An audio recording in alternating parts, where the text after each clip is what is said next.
Le Nouvel Esprit Public, Philippe Meyer, bonjour.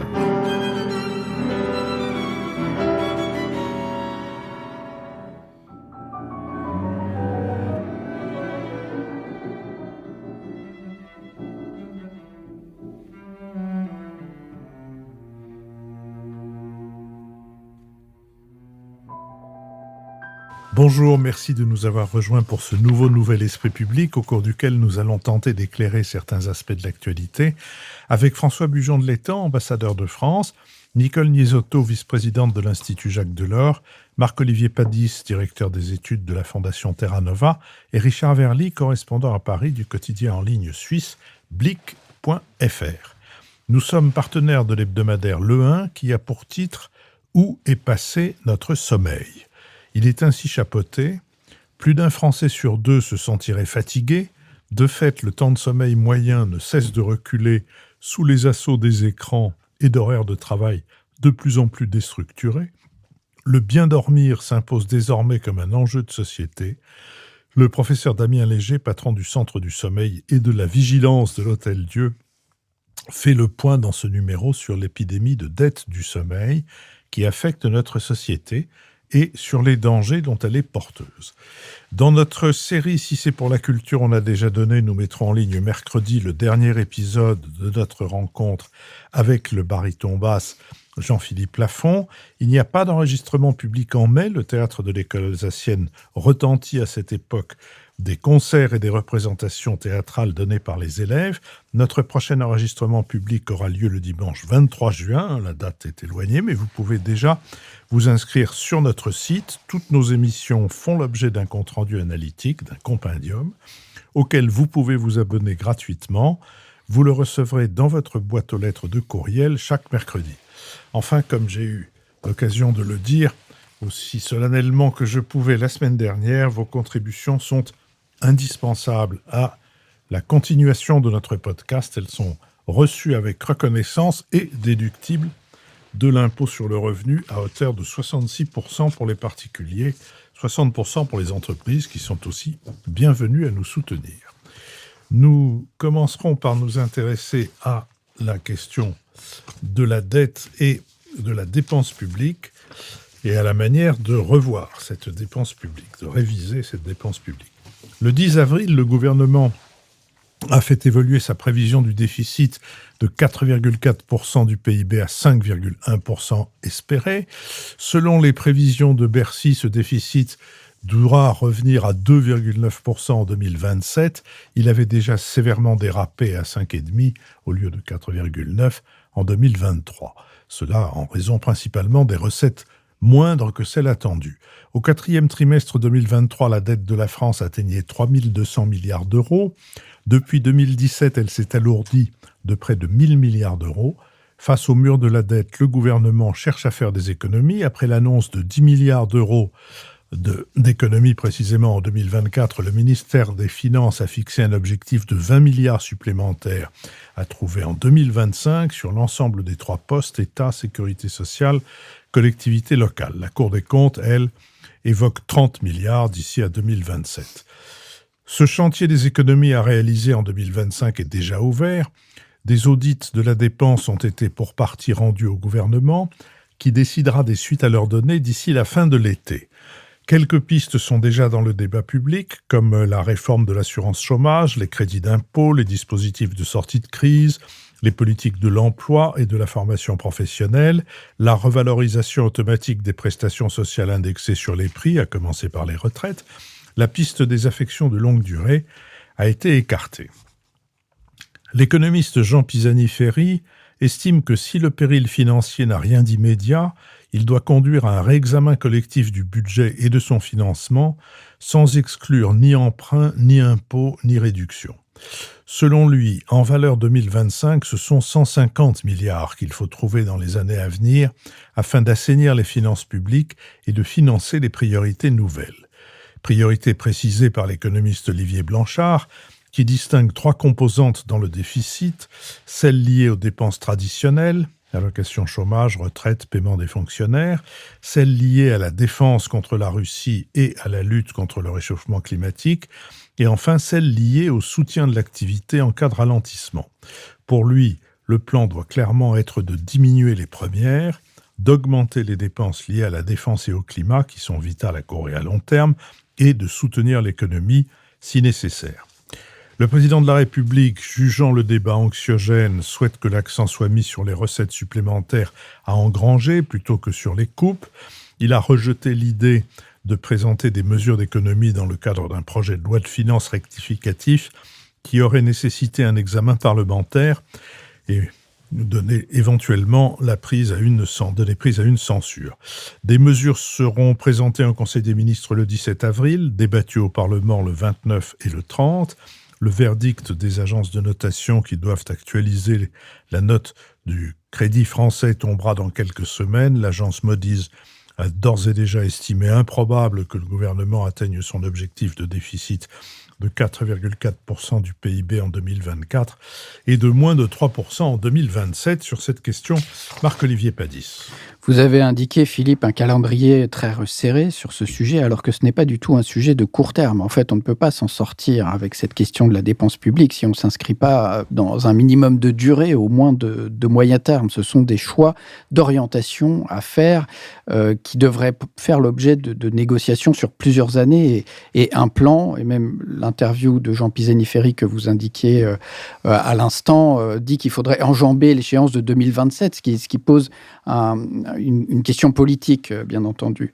Donc, tout le monde a été pris un peu par surprise à la publication des chiffres d'un déficit plus important que prévu. Il faut dire qu'on sort d'une conjoncture compliquée où on a beaucoup dépensé pendant la crise sanitaire et puis le pic inflationniste dû à l'augmentation des prix de l'énergie. Et maintenant qu'on sort de cette période exceptionnelle, il faut revenir maintenant à une gestion plus saine. La difficulté en France, c'est pas qu'on ait des politiques contracycliques. C'est normal de soutenir l'activité quand il y a un creux. Le problème, c'est d'adopter la stratégie inverse quand on revient dans une meilleure situation. Or, c'est ce qu'on ne fait jamais. Et donc, on augmente toujours la dépense publique sans jamais revenir en arrière. Et c'est ça la difficulté française. D'ailleurs, les plans de revue des dépenses publiques n'ont pas manqué. On se souvient peut-être, par exemple, au moment de Nicolas Sarkozy, quand Nicolas Sarkozy était président de la République, il y avait eu une très large revue générale des dépenses publiques qui, finalement, si on regarde sur les courbes, n'a pas eu d'effet. On a continué à dépenser. Alors, une remarque quand même aussi sur le fait que la dépense, elle s'observe au regard des ressources. Du point de vue des ressources, on a des faiblesses sur la longue durée. Par exemple, le taux d'emploi en France est insuffisant par rapport aux autres pays européens. C'est la comparaison avec l'Allemagne. Par exemple, on était au même niveau que l'Allemagne en niveau d'emploi, c'est-à-dire en population vraiment occupée, au début des années 80, autour de 60%. Aujourd'hui, le taux d'activité en Allemagne est de 78% et de 68% en France. Il y a 10 points d'écart. Et ces 10 points d'écart, c'est des cotisations, des impôts, de la consommation, du point de vue de ceux qui occupent un emploi, et puis des prestations sociales en moins à verser du côté de l'État. Et donc, si on n'avait pas ce déficit d'emploi, on aurait 3 à 4 points de déficit public en moins. Donc, on ne serait pas devant ces difficultés si on avait plus d'emplois. Un autre aspect de conjoncture intéressant, c'est la crise de l'immobilier. Le fait que les ventes aient baissé dans l'immobilier, on a 22% de transactions immobilières en moins, ça veut dire moins de droits de mutation, ça veut dire 5 milliards quand même de moins cette année par rapport à l'année précédente, engrangés par l'État sur ces motifs. Alors maintenant, du côté de la dépense publique, donc vous avez rappelé aussi, Philippe, que la dépense, c'est à la fois les prestations sociales, les investissements qui ne sont pas énormes, et puis des dépenses de fonctionnement de l'État. C'est là qu'on a du mal à prendre des décisions collectives. Parce que tout semble prioritaire. on ne va pas rogner sur l'hôpital public, on ne va pas baisser les dépenses pour l'école, la sécurité intérieure est une priorité, la défense est une nouvelle priorité, la justice a été trop longtemps sous-financée, etc., etc. Plus, il y a la transition verte à financer. Le rapport Pisani-Mahfouz l'a évalué à 66 milliards d'investissements par an jusqu'en 2030. Donc, la dépense publique, elle reste importante. Donc, la question, c'est comment est-ce qu'on construit un accord collectif sur les priorités du pays? Sur quoi veut-on dépenser? Est-ce que l'État doit se désengager de certaines missions? Lesquelles? Comment? À quel rythme? Etc. Et puis, il y a un sujet énorme, je pense qu'il y a un des handicaps français, ce qu'on n'a pas réussi vraiment à régler, c'est notre organisation territoriale. C'est-à-dire vraiment cette superposition de couches des communes, des intercommunalités, des métropoles, des départements, des régions. L'État a beaucoup décentralisé ou déconcentré, mais il n'a fait que transférer les dépenses au niveau local sans qu'il y ait de baisse, visiblement, de la dépense, et c'est même plutôt des augmentations. Alors, il y a des perspectives sur le fait qu'il y a des départs en retraite, ça se planifie. Si on organise les départs et les remplacements ou les non-remplacements de certains postes, on peut imaginer des gains du point de vue de la dépense publique, mais ça doit s'organiser sur plusieurs années avec de la concertation, de la négociation. Alors effectivement, il faut aussi des interlocuteurs syndicaux responsables en France, mais tout ça ne peut pas se régler sur une année budgétaire.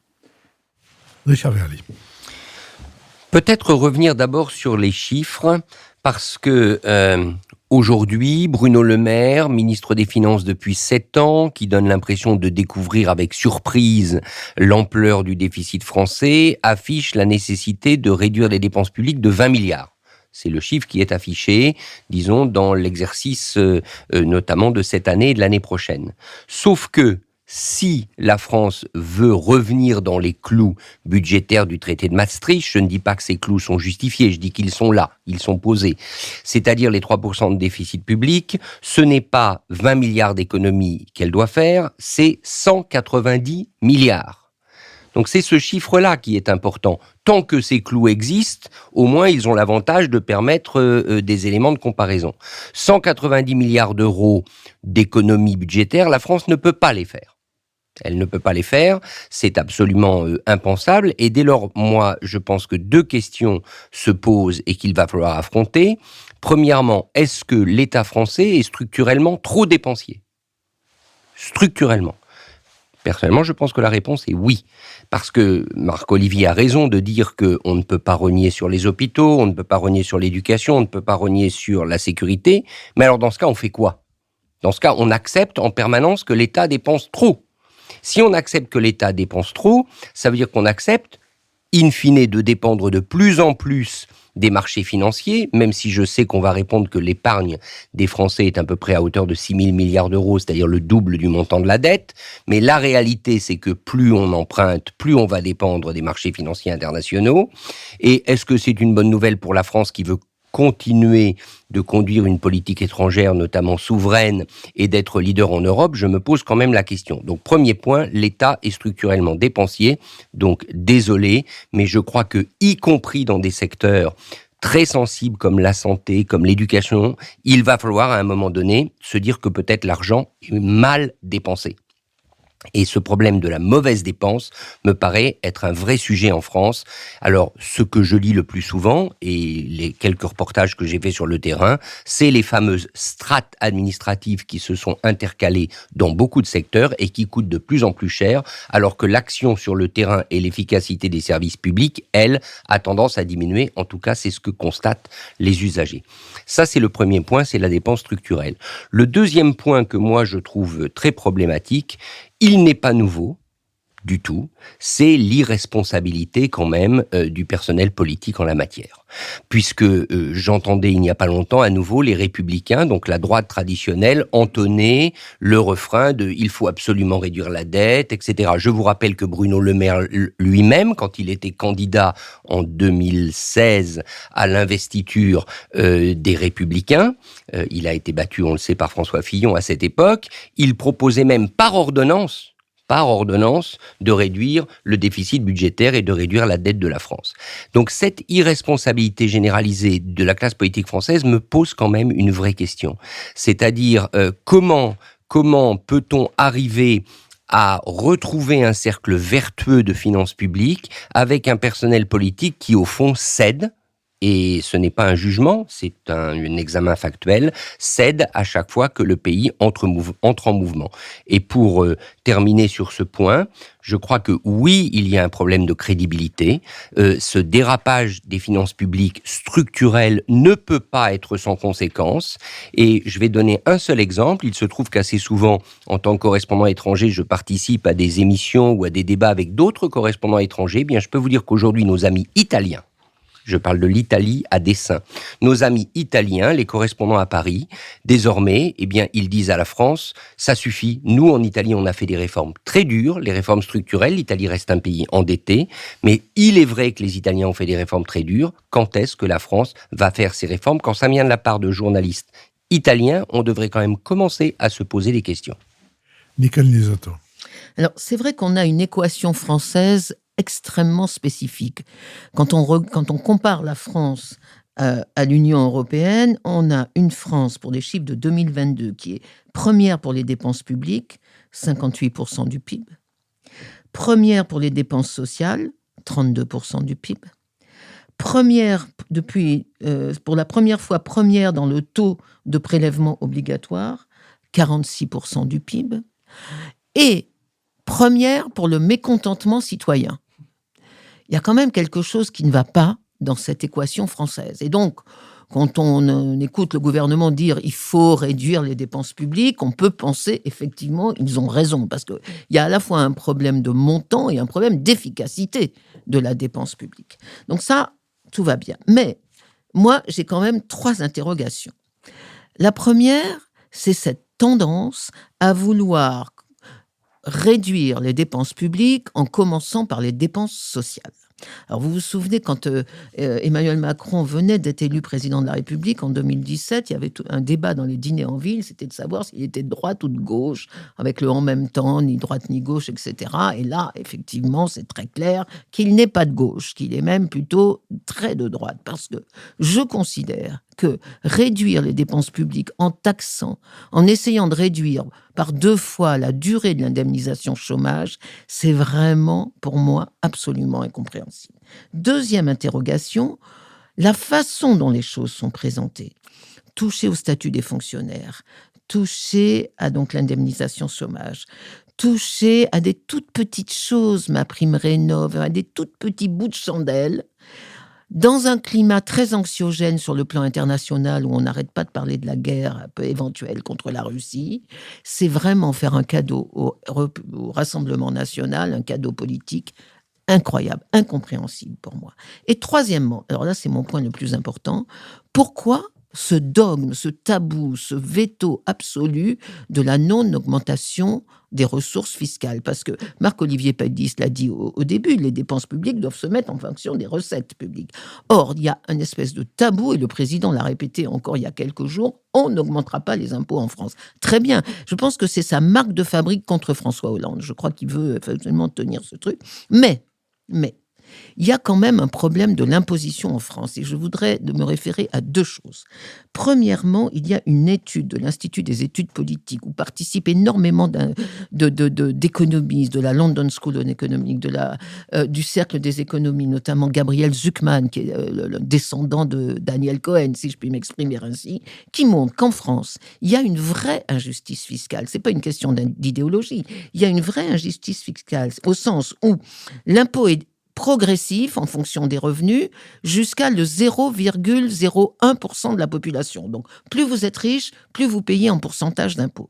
Mais sur les très très riches, l'étude montre que ça se retourne complètement. Pour les 0,0002%, c'est-à-dire 75 foyers fiscaux en France, mais les énormes 75 foyers fiscaux, ils ne payent plus que 26% de leurs revenus en imposition, et surtout, ils mettent leurs revenus personnels dans des holdings qui sont imposés au tarif des sociétés et non pas au tarif des revenus. Ce qui fait que l'étude de Zucman montre que les très très riches sont imposés à 2% de leurs revenus. Et donc, ça n'est pas une question d'idéologie, c'est juste une question de justice fiscale et de respect de la loi.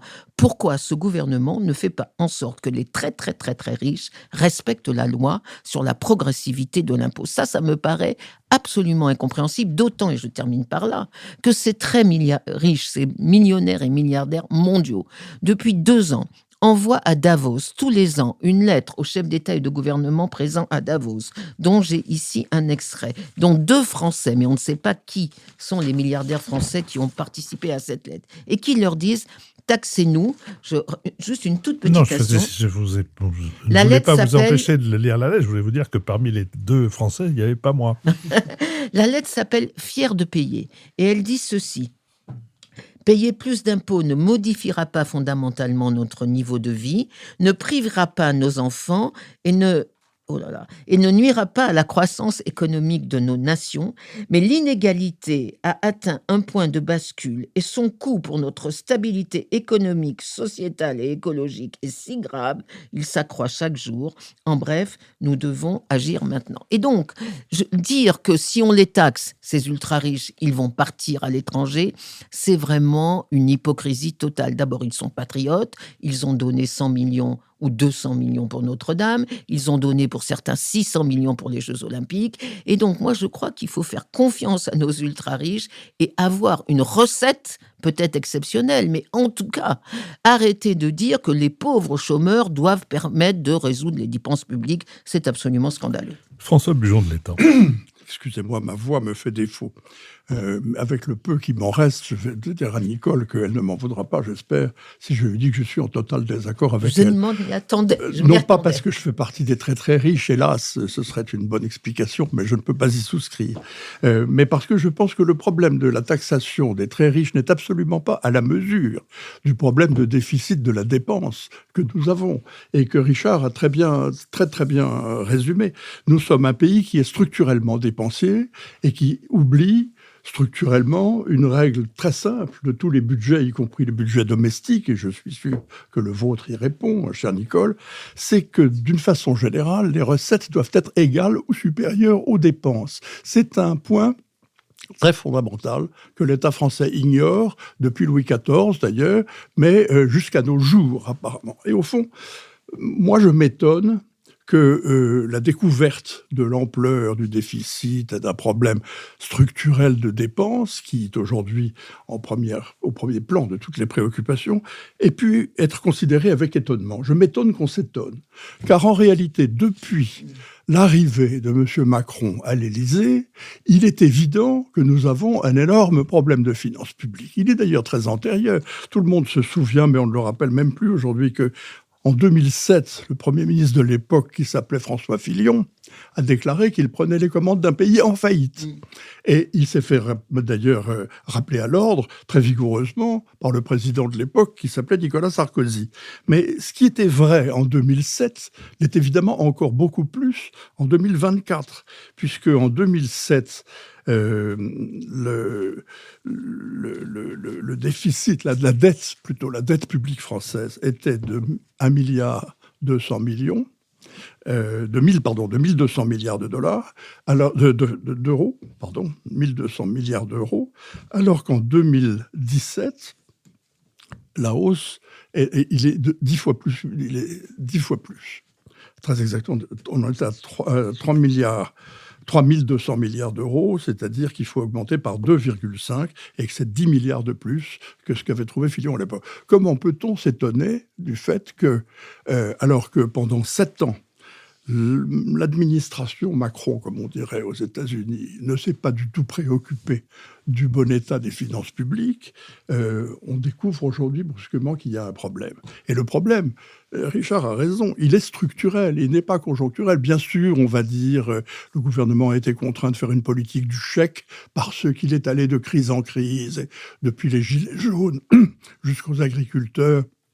On est passé par un grand nombre de crises, et notamment par la crise du Covid et par le quoi qu'il en coûte. Et c'est ça aujourd'hui que l'on retrouve.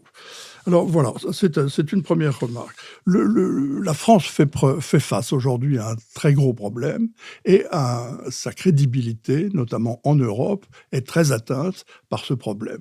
Elle ne peut pas tenir l'engagement qu'avait pris pourtant le président de la République de revenir à 3%, un déficit de 3% qui est celui prescrit par les critères de Maastricht. Il a reconnu il y a quelques jours que cet objectif n'était pas atteignable et comme par ailleurs il insiste, et c'est un des points cardinaux de sa politique, sur le fait qu'il ne faut pas augmenter les prélèvements obligatoires, ce que l'on peut comprendre, même si on ne partage pas tout à fait ce point de vue, mais ce qu'on peut comprendre, puisqu'ils sont déjà les plus élevés de toute l'Europe, de toute la zone euro, et qui sont extraordinairement élevés dans le reste du monde.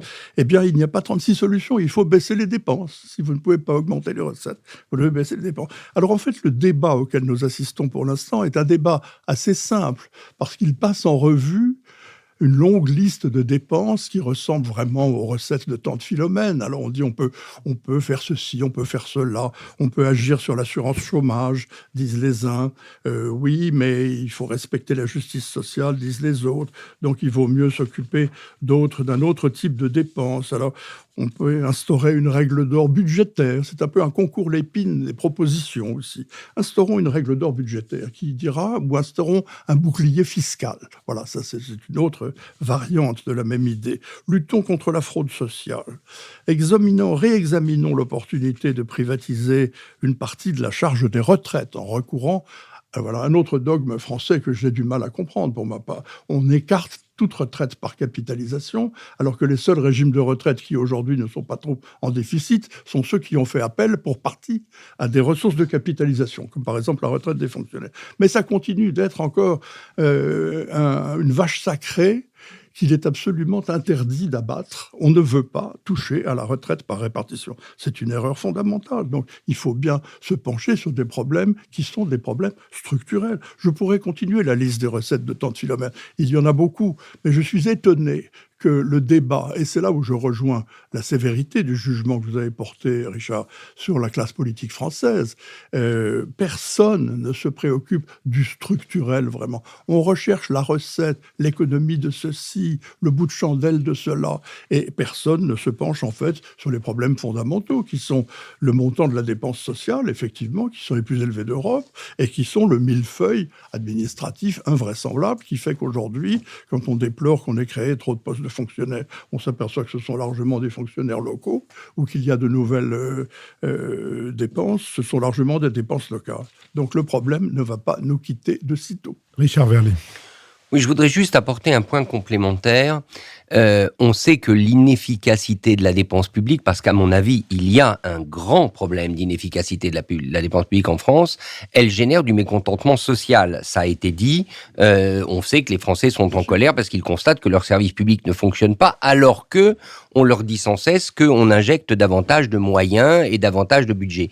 Mais ouvrons les yeux sur d'autres réalités. C'est-à-dire qu'un État qui n'a plus les moyens, parce que c'est ça le paradoxe, un État qui dépense beaucoup, mais qui n'a plus les moyens parce qu'il injecte de l'argent dans des administrations qui ne fonctionnent pas, devient de plus en plus dépendant au quotidien. Ne soyons pas surpris si, par exemple, l'argent du Golfe, l'argent des Émirats est présent partout lorsqu'il s'agit d'organiser des événements ou de prendre des initiatives. On va vers cet argent parce qu'on en a besoin. Ne soyons pas surpris, relisons sous un angle économique les livres de Jérôme Fourquet qui s'alarment sur l'importance que prend l'argent de la drogue dans l'économie française. Ne soyons pas surpris, quand on n'a plus les moyens de faire les choses, eh bien, l'argent venant d'autres sources prend de plus en plus d'importance. Il faut en France, parce que c'est la tradition, c'est la manière dont fonctionne ce pays, un État central fort. Un État central fort surendetté, ça n'existe pas.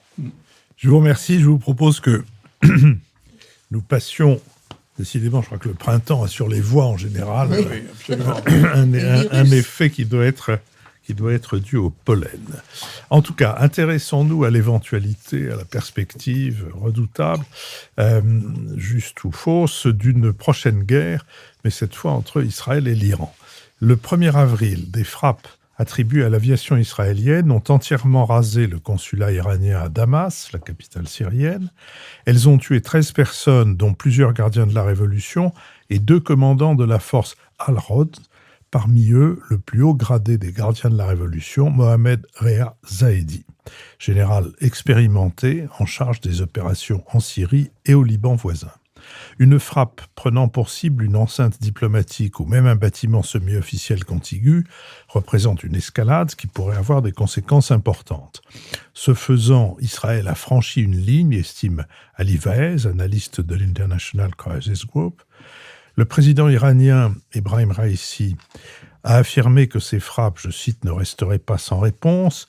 L'Iran se trouve en fait désormais face à un dilemme.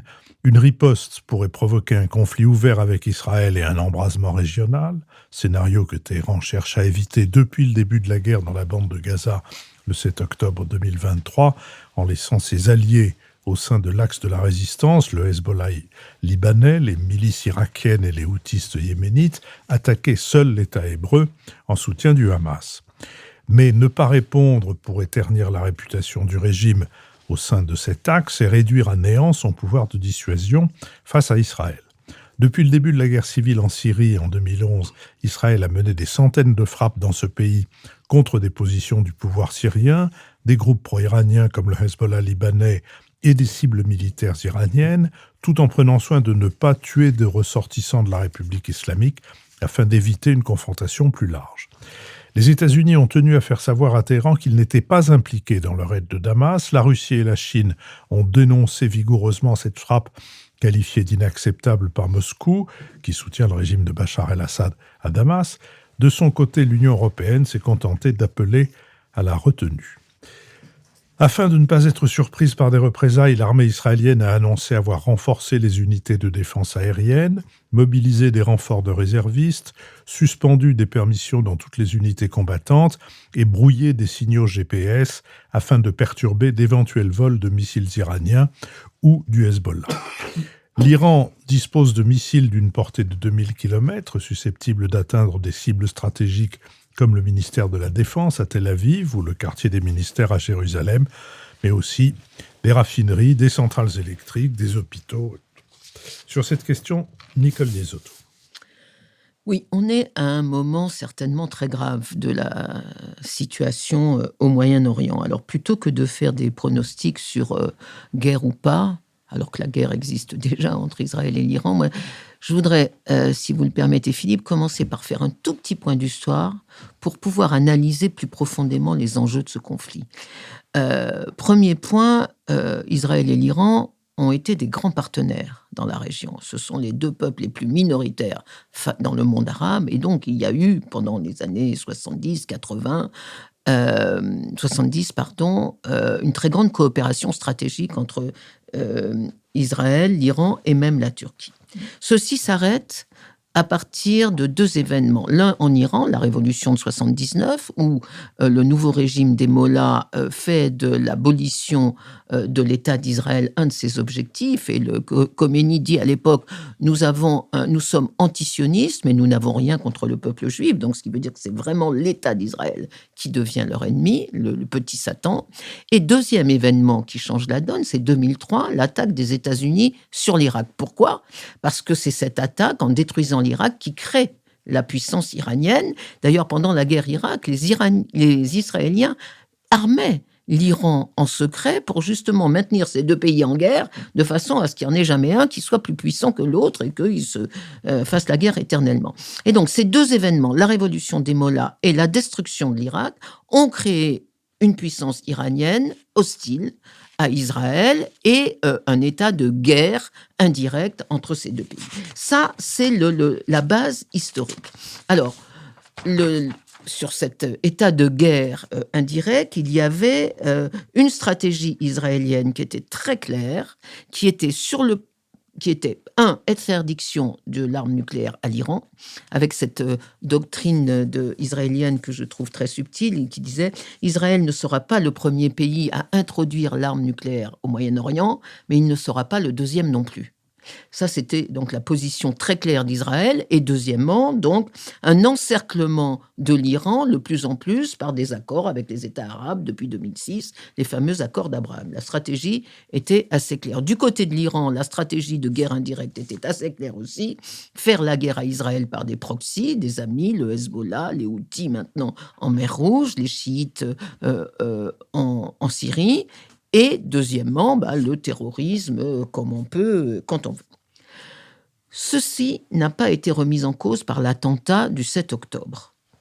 Ce qui remet en cause le statu quo de cette double guerre indirecte, c'est l'attaque israélienne récente contre le consulat iranien à Damas, où, premièrement, les Israéliens attaquent quelque chose qui est une enceinte diplomatique, c'est-à-dire qui est du territoire iranien, et deuxièmement, attaquent les très gros poissons des passes d'Aran iraniens. Alors, la véritable question, c'est pourquoi Israël a rompu le statu quo. Maintenant, tout le monde, y compris la CIA, y compris les Iraniens eux-mêmes, disent on va répliquer, il va y avoir une attaque terrible, etc. Mais pourquoi Israël a rompu le statu quo ? Moi, j'avoue que ça me laisse perplexe. Je vois deux explications. La première, c'est pour montrer, dans une circonstance où leur opération à Gaza n'est pas un franc succès contre le Hamas, quand même, on ne peut pas dire qu'ils ont détruit le Hamas, c'est de montrer que malgré tout, Israël reste un pays qui domine la situation, qui est un État fort, qui n'a peur de rien, et donc qui attaque, au lieu de se défendre, attaque un pays dont ils soupçonnent que par les armements, par le soutien indirect, ils sont un peu la main armée du Hamas. Donc c'est une première explication, un peu de montrer qu'on ne perd pas, on n'est pas en train de perdre cette guerre, au contraire, on est les plus forts. Et la deuxième explication est plus perverse, plus cynique, mais je voudrais quand même la proposer ici en débat. Il y a quelque chose, je pense, dans le raisonnement de Netanyahou qui est de l'ordre de les avantages de l'escalade pour lui, personnellement. Pourquoi ? Netanyahou n'est pas en train de gagner la guerre contre Hamas. Les razzias israéliennes sur Gaza retournent l'opinion internationale contre Israël, de plus en plus. Et donc, frapper l'Iran, c'est obtenir peut-être un renversement de la situation, c'est-à-dire déclencher une riposte iranienne terrible contre Israël, qui obligerait de nouveau la communauté internationale à soutenir Israël, surtout si l'attaque est massive et impressionnante, qui ferait oublier le désordre humanitaire à Gaza, qui permettrait à Netanyahou une guerre perpétuelle qui lui permettrait d'échapper à la justice de son pays, parce qu'il sait très bien que si la guerre s'arrête, il va en prison. Et donc, il peut y avoir une stratégie extrêmement perverse, dramatique, criminelle de Netanyahou, qui amènerait l'opinion internationale de nouveau à défendre Israël. Je pense que si c'est ça la raison de cette rupture du statu quo par Israël, on est vraiment dans une situation absolument dramatique. Et les États-Unis font tout ce qu'ils peuvent pour empêcher cette guerre. Dans cette guerre, en gros, les Américains n'en veulent pas, les Iraniens non plus, il n'y a qu'Israël qui pourrait y trouver un intérêt, et on est vraiment dans une situation, je m'étonne de l'absence de pression internationale pour arrêter Israël dans cette escalade. Marc-Olivier Padis. Oui, je crois que Nicole a déjà dit beaucoup de choses importantes. Moi, je vois trois questions qui sont très ouvertes sur ce sujet. Premièrement, juste après le début de l'opération israélienne à Gaza contre le Hamas, la question qui était posée était celle de ce qu'on appelle la possibilité d'une unification des fronts. Donc, on a dit que l'Iran a organisé un axe de la résistance par des intermédiaires, ce qu'on appelle ses proxys. Donc, le Hamas en fait partie, le Hezbollah au sud-Liban, des milices chiites en Irak et en Syrie, et les Houthis au Yémen. Et tout le monde s'est demandé, est-ce que ces fronts vont s'unifier et obliger Israël à faire face en même temps sur tous les fronts. Et à ce moment-là, est-ce que Israël serait débordé? Or, ce qu'on a observé, c'est le fait que le Hezbollah n'a pas vraiment déclenché, en tout cas, des opérations de grande ampleur, alors que l'Iran alimente le Hezbollah très largement en armement, en passant par la Syrie, si bien que Israël, depuis plusieurs années, bombarde régulièrement des cibles liées au Hezbollah en Syrie même, et donc au-dessus, enfin, de façon tout à fait ouverte.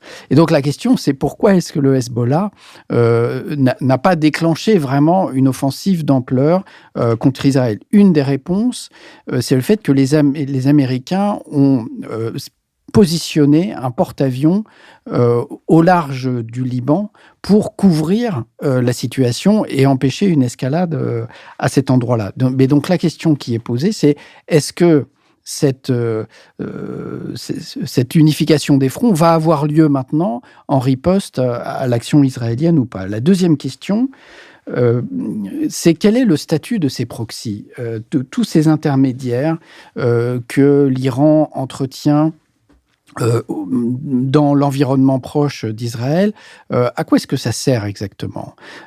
Et c'est un débat entre spécialistes de la défense en Israël même qui se demandent à quoi ils ont affaire. Et certains disent, en fait, il y a en Iran, ou pour l'Iran, une doctrine de défense avancée. C'est-à-dire que la crainte de l'Iran, c'est que des opérations militaires aient lieu sur leur territoire, parce qu'ils ont vécu ça au cours de la guerre contre l'Irak, qui a duré 8 ans, qui est prégnante dans l'imaginaire des dirigeants iraniens aujourd'hui, à la fois parce que ça a été une guerre très coûteuse et aussi une guerre dans laquelle l'Iran s'est trouvé complètement isolé. Et donc, l'idée, c'est que l'Iran entretient une déstabilisation très loin de ses frontières pour éviter que les conflits portent sur son propre territoire. Troisième question, là, je rejoins l'interrogation de Nicole. Pourquoi est-ce que Israël a cédé à cette escalade ou procédé à cette escalade extrêmement dangereuse? Moi, mon hypothèse, mais à nouveau, c'est aussi une hypothèse qui converge un peu avec ce que disait Nicole, c'est que c'est surtout par rapport aux États-Unis. C'est-à-dire, au moment où les États-Unis manifestent leur mécontentement par rapport à Israël, sans pour autant couper les livraisons d'armes, mais quand même en élevant le ton, est-ce que ce n'est pas une manière de forcer les États-Unis à se réaligner complètement sur la politique israélienne, ce qui reviendrait à peu près à la même hypothèse? Et quelle est... Mais c'est un test extrêmement inquiétant de la capacité de dissuasion américaine. C'est-à-dire que, est-ce que le fait d'avoir les Américains de leur côté, ça peut dissuader suffisamment l'Iran? Est-ce que la capacité de dissuasion américaine vis-à-vis de l'Iran peut aller jusqu'à protéger Israël dans une situation comme ça? Ça fait beaucoup d'interrogations ouvertes. François Bujon de l'Étang. Il y a beaucoup de sujets d'étonnement, là encore, dans cette affaire. Et cette opposition Iran-Israël a des quantités de caractéristiques très paradoxales, en réalité. D'abord, la disproportion des deux États. L'Iran est un pays 10 fois plus peuplé qu'Israël, qui n'a que 9 millions d'habitants, alors que l'Iran en a 85 millions, si je me souviens bien. Déjà, ça, c'est en soi très étonnant. Ensuite, il n'y a pas de racine historique à l'opposition entre Israël et si vous pensez au magnifique chœur de Verdi dans Nabucco du peuple captif à Babylone, il faut rappeler que ce sont les Babyloniens qui avaient fait captifs et que finalement les Hébreux ont été libérés par l'attaque des Perses contre Babylone.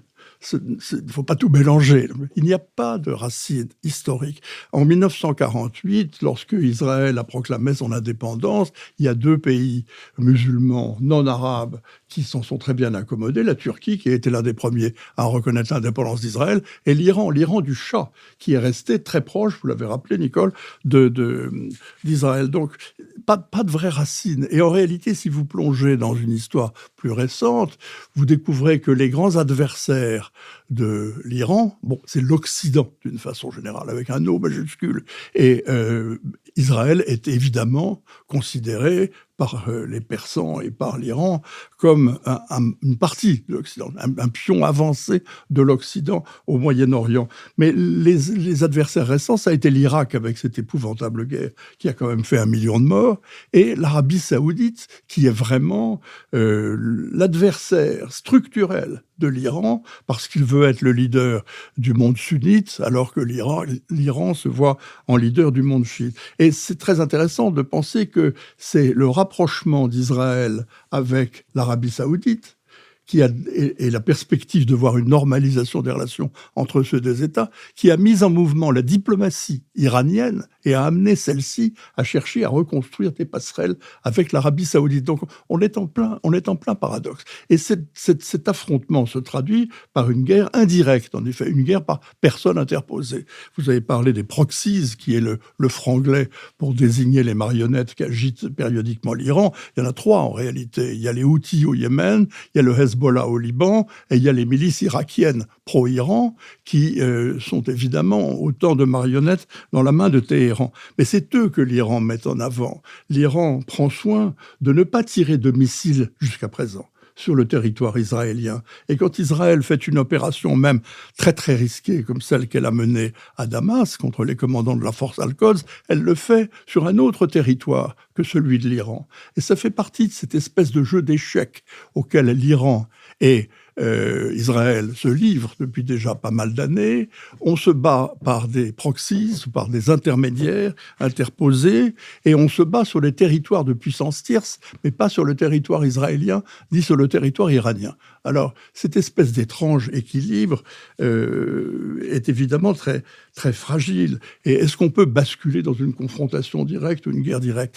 C'est possible, mais ce n'est pas sûr. Quand les Américains avaient décidé d'assassiner le général Qassem Soleimani, vous vous en souvenez, en Irak, avec un drone. Ils ont fait un carton, comme on dit, qui valait bien celui que les Israéliens viennent de réussir, si j'ose dire, à Damas. Et tout le monde, à ce moment-là, s'est dit, c'est épouvantable, il va y avoir une réaction iranienne terrible contre les États-Unis. Il ne s'est rien passé. Il s'est passé que les Iraniens ont mis en mouvement quelques-unes de leurs milices irakiennes qui leur servent d'intermédiaires en Irak, et que celles-ci ont tiré des missiles contre des bases américaines. C'était quelque chose de très petit, très périphérique. Et là, il n'est pas du tout dit qu'on ne va pas avoir la même chose. Peut-être allons-nous avoir une vraie guerre. C'est peu probable. L'Iran n'en veut pas. L'Iran souffre économiquement du régime de sanctions. L'Iran cherche à retrouver dans le commerce international, et notamment le commerce international des hydrocarbures, la place qui est la sienne. Elle n'a pas du tout envie de voir une guerre totale, prendre possession de son territoire contre les Israéliens et sans doute contre les Américains. Alors le danger peut être effectivement l'intérêt de M. Netanyahou à poursuivre une guerre qui l'empêche d'aller en prison et qui lui permet de rester au pouvoir. Jusqu'à quand, d'ailleurs, on ne le sait pas. Mais là, je partage la crainte qui a été évoquée. Mais il n'est pas du tout dit que cela va se produire. Et nous allons peut-être voir se poursuivre cette guerre par personne interposée et cette guerre de l'ombre contre l'acquisition par l'Iran de l'arme nucléaire qui a déjà amené Israël à commettre un grand nombre d'assassinats ciblés de physiciens nucléaires iraniens, toujours en dehors de l'Iran. Richard Verly. Oui, je prolongerai ce que François Bujon de l'Étang vient de dire. Premier point, il y a bien une guerre déjà entre Israël et l'Iran. Cette guerre, elle a été très bien décrite à l'instant sur des territoires qui ne sont ni le territoire de l'un ni le territoire de l'autre, et une guerre ciblée, dans le cas d'Israël en tout cas, qui vise à éliminer les responsables militaires iraniens impliqués d'une manière ou d'une autre dans les attaques contre Israël par les proxys. Ça ne vous aura pas échappé que parmi les 7 officiers qui ont été tués en Syrie, il y en avait un qui était apparemment un commandant opérationnel. C'était le seul membre iranien de l'état-major central du Hezbollah, présidé par Hassan Nasrallah. Donc la cible était bien identifiée, la frappe elle-même était calibrée, puisque c'est une partie seulement du bâtiment diplomatique, et apparemment non pas l'ambassade, mais un bâtiment consulaire.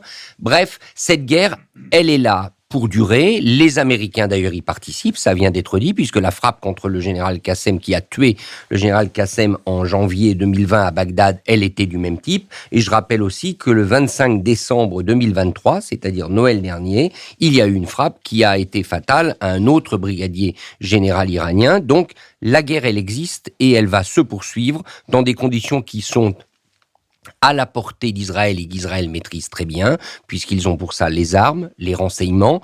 Vous imaginez bien que le nombre de détenus du Hamas aujourd'hui, le nombre de gens que l'opération à Gaza a permis de récupérer, entraîne quand même un flot d'informations. On a mis la main sur des ordinateurs, on a mis la main sur des renseignements, et tout ça, Israël va l'exploiter.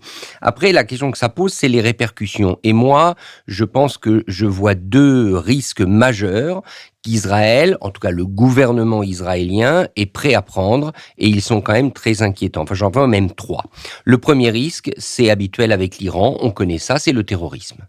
Puisque quand vous ne décidez pas de frapper directement, et quand vos proxys, en l'occurrence le Hezbollah, sont quand même dans une position difficile, quelle arme vous reste-t-il ? C'est l'arme du terrorisme. Et ça, je pense qu'il faut se préparer, et peut-être pas sur le territoire israélien. C'est là où c'est très très dangereux, c'est qu'Israël allume une mèche qui pourrait entraîner des explosions ailleurs sous forme d'attentats suicides. L'Iran sait très bien faire ça, il a les unités pour le faire, et ça, je trouve, c'est très inquiétant à l'approche de différents événements. On citera par exemple les Jeux Olympiques de Paris. Je ne veux pas dire qu'il y a une menace, mais de facto, Israël, en procédant de la sorte, expose un certain nombre de pays à ce genre de rétorsion. Deuxièmement, si on voulait que l'Iran se rapproche de la Russie, alors voilà le meilleur moyen d'y parvenir. C'est-à-dire que l'alliance entre l'Iran et la Russie ne va faire que se consolider à la faveur de ce type d'attaque, à la fois pour acquérir le plus vite possible l'arme nucléaire, mais aussi pour obtenir de la part des Russes des informations qui peut-être permettraient à l'Iran de riposter. Or, on sait ce que ça entraîne en Ukraine, notamment avec les fameux drones iraniens livrés en masse à la Russie. Et enfin, troisième élément, disons-le, en faisant cela, le gouvernement israélien est en train de sacrifier les otages qui sont encore aux mains du Hamas. Ce n'est pas très étonnant que le gouvernement...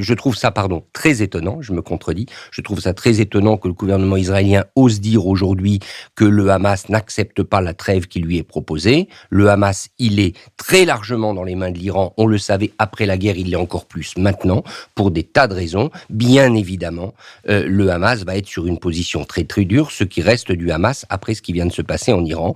Donc, du point de vue du gouvernement de Benjamin Netanyahou, le choix est fait. C'est le choix de la guerre, c'est le choix de la guerre qui doit se poursuivre, c'est le choix d'une guerre ciblée contre l'Iran, et il expose d'autres pays à des rétorsions et à des ripostes, et malheureusement, j'ai l'impression que ça aussi, ça fait peut-être partie de la stratégie israélienne, comme le disait Nicole, parce que si d'autres pays se trouvent agressés par l'Iran, eh bien ça constituera un front mondial qui convient plutôt au gouvernement israélien actuel. Je vous remercie. L'heure a sonné de notre dernière séquence, la séquence des brèves. Compte tenu de sa nature, je garde la mienne pour la fin. François Bujon de l'Étang. Nous allons passer directement d'un sujet très chaud à des sujets un peu plus tranquilles. Quoi de plus tranquille que la musique ? Et c'est aujourd'hui dans le domaine musical que je choisirai ma brève. Il n'y a plus grand-chose qui marche en France, comme chacun sait, et tout le monde s'en plaint. Mais il y a encore un enseignement musical de qualité, et l'école française de piano reste l'une des meilleures au monde.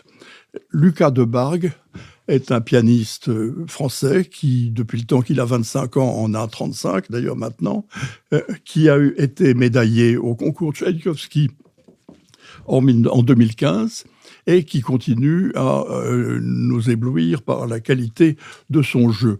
Il vient de se signaler en publiant chez Sony une intégrale de la musique pour piano de Gabriel Fauré, que je trouve personnellement tout à fait remarquable. Fauré est souvent traité par les interprètes successifs avec des brumes que je qualifierais de debussistes et qui ne sont pas forcément fauréennes. Et je trouve que Lucas Debargue joue avec une clarté, une sérénité magnifique des œuvres de piano extraordinairement délicates qui ont influencé toute la musique française du XXe siècle. Debussy, Ravel, Déodat Séverac, tous ont écouté Gabriel Fauré, et cette intégrale de Lucas Debargue est particulièrement réussie. Je vous la recommande. Nicole Nisotto. Alors moi, je vais prolonger notre discussion en vous recommandant vivement le dernier ouvrage de Gérard Haro qui s'appelle Israël, le piège de l'histoire, qui vient de paraître chez Talandier. C'est un livre formidable. Je pense que c'est de loin son meilleur ouvrage parce que, pour plusieurs raisons. Premièrement, c'est un livre d'histoire, mais pas d'histoire universitaire. Gérard Haro a fait 2 séjours diplomatiques en Israël. Le premier, très jeune, à 30 ans, comme conseiller à l'ambassade, et le deuxième, 20 ans plus tard, comme ambassadeur de France en Israël. Et il raconte dans cet ouvrage l'évolution d'Israël, de la société, avec 3 évolutions sur lesquelles il insiste beaucoup. Premièrement, le passage de gouvernements de gauche à des gouvernements de droite, voire d'extrême droite.